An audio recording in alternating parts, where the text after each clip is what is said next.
There's a woman who walks into a room and without saying a single word, everyone notices her. Not because she's the loudest or the most dressed up or trying the hardest to be seen. It is simply the way that she carries herself. Hi, my name is Ugonwa Udwezwe. I am a feminine refinement expert. I help high achieving women reclaim their feminine power, elevate their presence, and walk in their God given purpose. You are so welcome to my channel.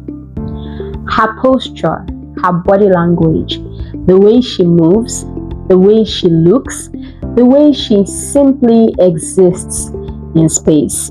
Today, I'm going to share with you by breaking down exactly what feminine presence looks like and how you can build it starting from today. Before we go any further, I would love to explain what grace and confidence truly is. Grace is not softness for its own sake, and confidence is not arrogance, it's not loudness, because people often confuse these two. Grace is composure under pressure. It's the ability to move through your day, through busyness, through conflict, through disappointments without losing your center. And confidence is not the absence of fear or doubt.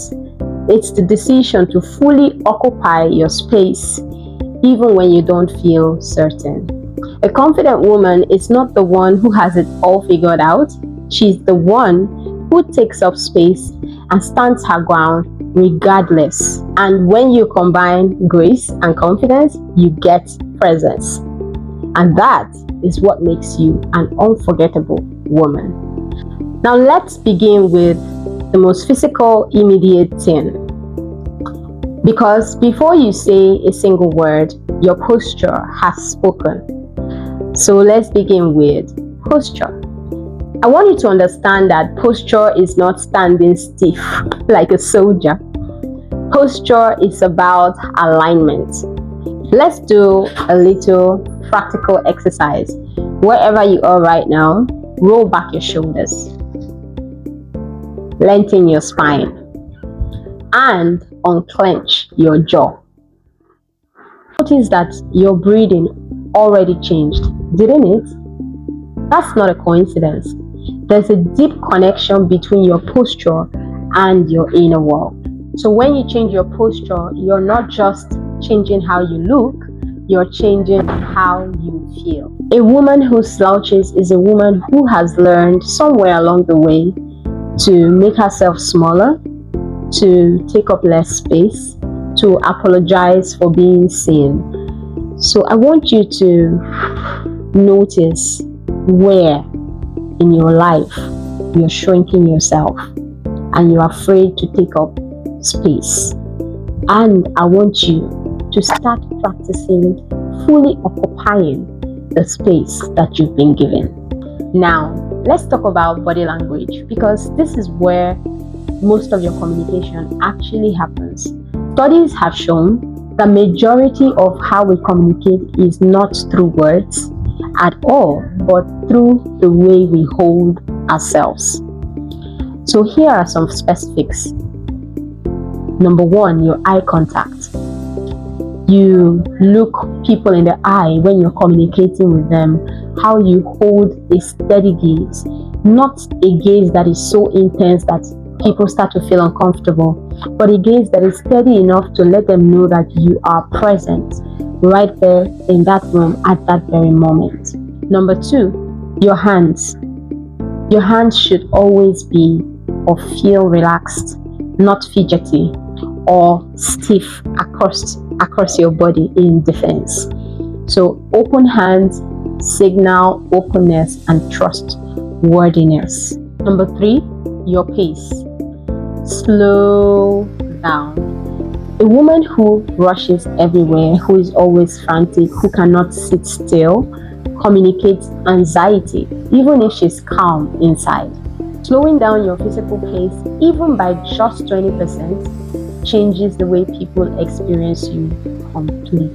And at number 4, your stillness. This might be a bit underrated. A woman who can simply be still without needing to feel every silence or fidget through every pause communicates a level of security that cannot be faked. Stillness says, Yes. I am not anxious for your approval, I am simply here. Now, let's talk about appearance. And I want to be really careful here because I don't want you to hear this as you have to look a certain way for you to be valued. What I'm saying is this: how you present yourself communicates self-respect to yourself and to the world. And this doesn't even mean expensive clothes or elaborate routines. It simply means intentionality with putting on outfits that fit you, outfits that suit you, paying attention to your grooming, your hygiene, not for anyone's approval, but as an act of honoring the body you've been given. Choosing clothing that reflects how you want to be perceived. Elegant, put together, like a woman who takes herself seriously. A woman with grace does not need to be the most fashionable in the room. She needs to look like she respects herself. This is what I need you to understand, that grace and confidence are not physical techniques that you perform. They flow from fully knowing who you are. My favorite scripture, Proverbs 31 verse 25 says, she is clothed with dignity and grace.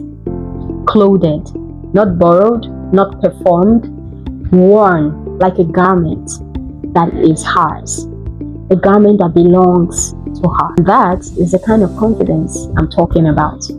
A deep, settled knowing of your worth that shows up in how you carry yourself. When you know, truly know that you are made on purpose, made by design, you stop needing to prove, you stop needing to perform. Grace stops being a technique, but becomes who you actually are. So here's your homework for the week. Practice the posture reset I showed you earlier. Practice it multiple times daily until it becomes natural. And also notice your pace and slow it down. And remember, grace is not about performing perfection. It's about occupying your space like you belong there, because you absolutely do. If this video has been of any help to you, I'd love for you to subscribe. I post every Wednesday. I'm building a community of women who are reclaiming their feminine power. I also have a free gift in the description. I'd like you to download it and start your journey from there. And I will see you next week, Wednesday. Bye for now.